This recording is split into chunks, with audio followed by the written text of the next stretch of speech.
We need to understand why a traffic violation, equipment violation turned into a car chase. Why a traffic equipment violation turned into the loss of a life. This morning, emotional reaction to the death of a man by Akron police officers, many looking for answers from police as the investigation into the death of 25-year-old Jayland Walker continues. Police fired more than 90 shots, hitting Walker over 60 times. Some of the last as Walker was laying on the ground. The 8 officers involved in the shooting are now on paid leave. Police tell us they heard gunshots coming from Walker's vehicle, and a gun and shell casings were found in his car, but they also say Walker did not have a gun when he was shot and killed. So this morning, the city of Akron is bracing for protests as we come into the 4th of July weekend. Many events have now been canceled. Austin Love is live for us this morning in downtown Akron with more on this tragic story. Austin, good morning.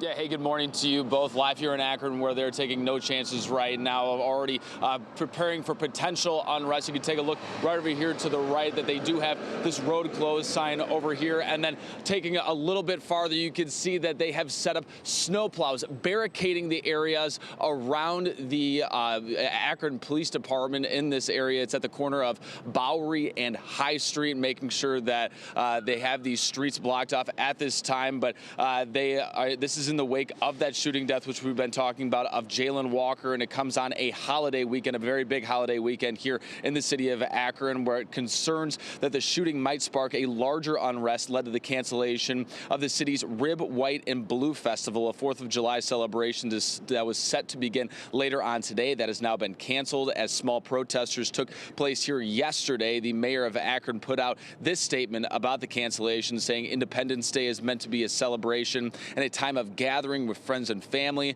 Unfortunately, I feel strongly that this is not the time for a city-led celebration. Now, Walker's name was not directly mentioned in the mayor's statement that he put out, but the city is reimbursing vendors as they were set to be down here later on, and also at Lock 3 as well, where the event was now is sitting empty currently at this time. But we'll, of course, keep you updated on all of this. But as a traffic note, if you're planning on coming down here later on today, a lot of roads are now blocked off of this barricade as potential unrest here in the city of Akron. Dave.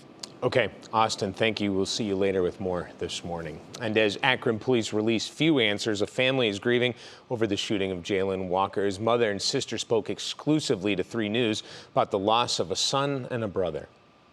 Why did this happen and in such a manner?